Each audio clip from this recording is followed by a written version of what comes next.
Saddle up, but beware potential spoilers in this review, which will discuss elements of the episode. Truth, choices and suicide were the running themes of this week's episode, which saw Westworld return to its more usual multi-story strand as the various narratives re-emerged after last week's near-total break for the emotional Akashita-focused tale. But while the lion's share of the running time was handed to William the MIB, masterfully played as ever by Ed Harris, there was still time for the other stories to progress.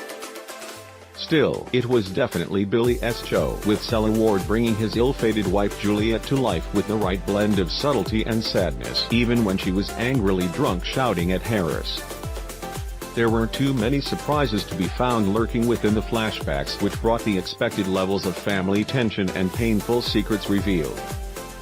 But the idea of seeing William's Westworld behavior finally tipping Juliet over the edge into ending her life was a powerful one. As she says at one point, he may not recognize himself anymore since he's been lying for so long.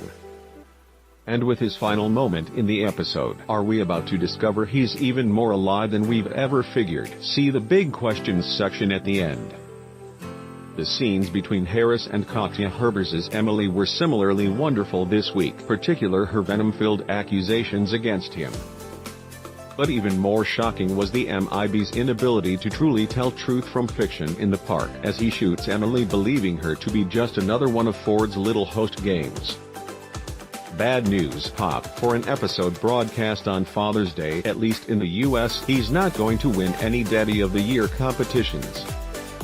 The William material was uniformly excellent this week, even giving Harris the chance to indulge in a little Ford-style speakifying, not that he would anyway. And our favorite little nod, William's profile being hidden in a copy of Kurt Vonnegut's Slaughterhouse 5. In the park, meanwhile, we had Dolores the Deathbringer bringing, well, more death. If ever a show reveled in being unstuck in time, it's this one. Partly with the help of Terminator Teddy, she took out the small contingent of Ghost Nation warriors looking to stop her reaching the valley. It appeared to be just a splinter of the tribe, and we'd imagine Akashita will show up for next week's finale. But this episode's story really belonged to Teddy, who continued to chafe against the new deadly instructions running through his brain. And finally, it got to be too much, leading to that glorious, if sad, fake-out of Teddy appearing to threaten Dolores, then shooting himself. Oh my god, Teddy killed himself, you bastard. We really hope that this isn't the end of James Marsden on the show, but perhaps Dolores holding on to his control unit, as we've seen in previous episodes, means we might at least get Head Teddy in future. While the Dolores storyline has had its share of interest, with the driven host becoming what could be the show's biggest villain were it not for Charlotte Hale and the nasty Delos types. It hasn't always been the most essential plot this year, but Vanishing Point brought it further into focus and made it effective.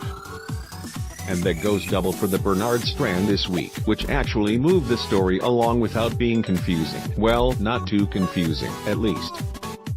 We had Ford getting a message to me. The scene between Hopkins and Thandie Newton was compelling because of the way Hopkins said so much with his words and Newton delivered the same impact with twitches of her face, and Bernard seeming to finally vanquish the chatty creator from his compu brain.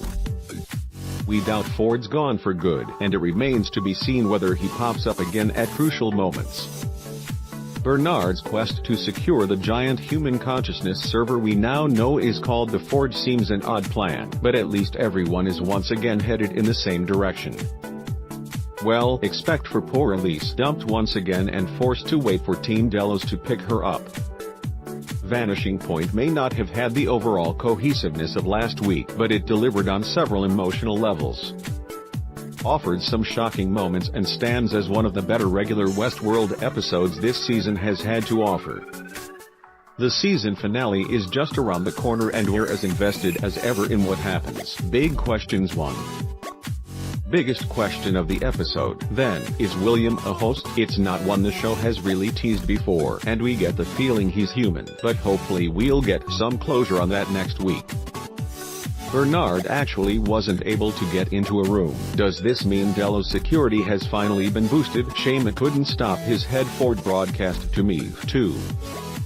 Talking of everyone's favorite host, her core permissions have now been unlocked. 3. Does this mean she'll be Westworld's Neo, able to do even more? 4. If the scanners were hidden in the hats, what of guests who chose to forego headwear? 5.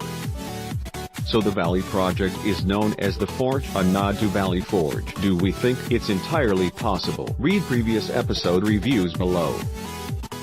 Season 1 Westworld Season 1 Episode 1, The Original Westworld Season 1 Episode 2, Chestnut Westworld Season 1 Episode 3, The Stray Westworld Season 1 Episode 4, Dissonance Theory Westworld Season 1 Episode 5, Contrapasso Westworld Season 1 Episode 6, The Adversary Westworld Season 1 Episode 7, Trompe Leo Westworld Season 1 Episode 8, Trace Decay Westworld Season 1 Episode 9, The Well-Tempered Clavier Westworld Season 1 Episode 10, The Bicameral Mind Season 2 Westworld Season 2 Episode 1, Journey into Night Westworld Season 2 Episode 2, Reunion Westworld Season 2 Episode 3, Fortuna Fortuna Westworld Season 2, Episode 4, Riddle of the Sphinx Westworld Season 2 Episode 5, Akane no My Westworld Season 2 Episode 6, Phase Space Westworld Season 2 Episode 7, Leslie Cortez Westworld Season 2 E.